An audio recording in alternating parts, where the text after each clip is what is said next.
Dos oídos, tres golpes de suerte, de Grace Pallet. En 1954 o 55 decidí escribir un cuento. Ya había escrito bastantes párrafos bonitos con algunas frases de primer orden en ellos, pero no sabía cómo hacer hablar a los hombres y a las mujeres, ni podía encontrar un hilo narrativo en esos escritos en prosa. Había escrito poemas desde que era niña, y era poesía lo que leía con mayor placer. Pero en 1954 o 55 necesitaba hablar de una manera imaginativa acerca de cómo eran nuestras vidas, las de las mujeres y las de los hombres, por aquel entonces. Algo que solo yo sabía me causaba una verdadera opresión física en el pecho. A la derecha del corazón, quizá. Comenzaba a sufrir la compulsión del narrador. Escucha, tengo que decirte algo. No había sabido cómo hacerlo mediante la poesía. Otros escritores lo han descubierto con naturalidad, fácilmente, pero yo, al parecer, había cantado hasta entonces gracias a la ayuda de un solo oído, el oído conectado con la literatura. Y entonces tuve mi primer golpe de suerte. Me puse enferma, lo bastante para que los niños se quedaran durante varias semanas en el centro cívico de Greenwich House, después del colegio, realizando actividades extraescolares hasta la hora de la cena, pero no tanto como para no poder sentarme a la mesa del salón y pasarme allí todo el día escribiendo a mano o a máquina. Empecé a escribir el cuento Adiós y buena suerte y, para mi sorpresa, seguí hasta terminarlo. ¡Cuánta prosa! Después vino el concurso. Un par de meses más tarde, terminé Mujeres y Niñas y, al reflexionar sobre todo eso años después, comprendí que entonces había encontrado mi otro oído. Al escribir los relatos, le había permitido de repente que hiciera su trabajo, que recordara la lengua de la calle y de la casa, con sus acentos yiddish y ruso, una lengua que mis primeros personajes conocían bien, la única lengua que yo hablaba. A un escritor le es útil tener dos oídos, uno para la literatura y otro para el hogar. Pero cuando envié esos tres cuentos al mundo de las publicaciones periódicas, no fueron bien recibidos.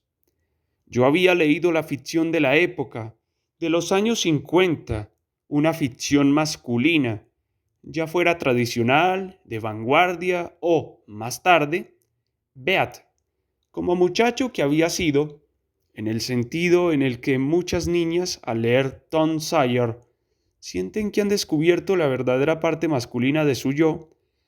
Muy pronto empecé a preguntarme si no sería que no escribía sobre asuntos serios e importantes.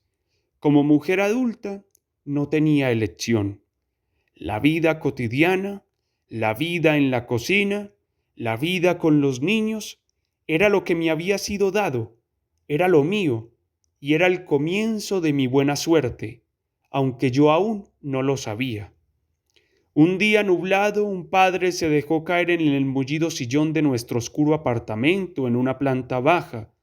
Venía a buscar a sus hijos, que eran amigos de los nuestros. Cuando se marchaban, me miró y me dijo que su exesposa, la madre de los niños, mi amiga Tibi, le había pedido que leyera mis cuentos. Supongo que le dije, ya, pero no tienes por qué tomarte la molestia. Se la tomó, de todas formas. A las 2 semanas vino de nuevo a buscar a sus hijos. Esta vez se sentó a la mesa de la cocina, que estaba en la misma habitación que la mesa del salón. Me preguntó si podría escribir otros 7 relatos como los 3 que había leído. Me dijo que los iba a publicar. Doubleday publicaría el libro. Era Ken McCormick, un editor, y lo que él decía se hacía. Claro está que vender relatos no era una empresa particularmente esperanzadora. Me sugirió que la próxima vez escribiera una novela. Lo intenté durante 2 años y fracasé. Bueno, eso sí que fue un golpe de suerte, ¿verdad? No lo digo para quitar valor a los relatos. Yo había trabajado a conciencia, los había escrito con toda la verdad y la belleza de que era capaz, pero otros también lo hacen y no van a su casa a ofrecerles un contrato. Yo he llamado a aquel encuentro y a aquella publicación mis pequeños golpes de suerte, no porque no fueran arrolladores. Cambiaron mi vida, ciertamente.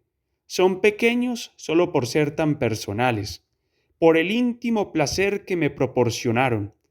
En cuanto a la gran suerte, tiene que ver con los movimientos políticos, la historia que acontece mientras tú estás fregando los platos, las guerras que los hombres planean para sus hijos, para nuestros hijos.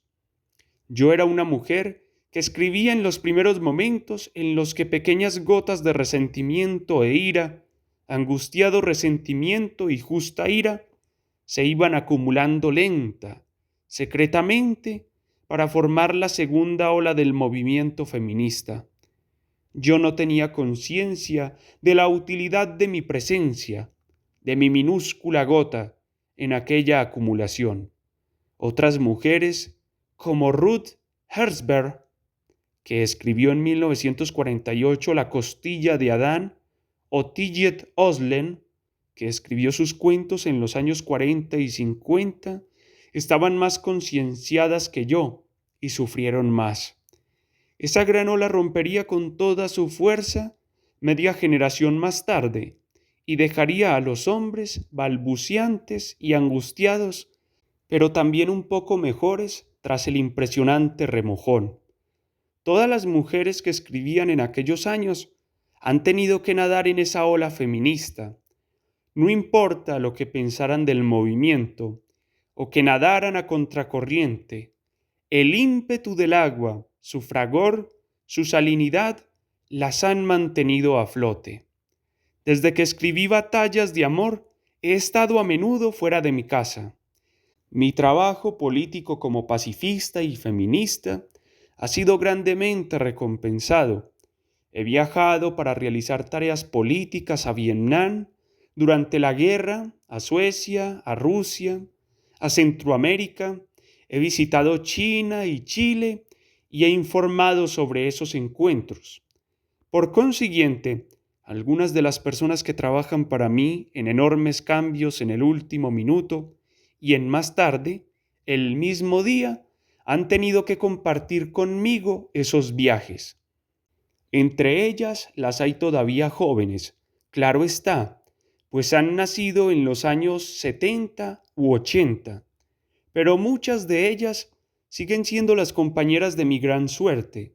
Desde el principio, en los barrios en los que transcurrió mi niñez primero, y luego en aquellos en los que transcurrió la de mis hijos, en manifestaciones en parques infantiles o ante ese parque para adultos que es el Pentágono, en animadas marchas vecinales contra la guerra del Golfo, en duras confrontaciones con nosotros mismos y con otras personas, hemos conservado el interés por la literatura y por lo que ocurre en el mundo, y hemos intervenido activamente en esos dos campos, y ahora envejecemos juntas.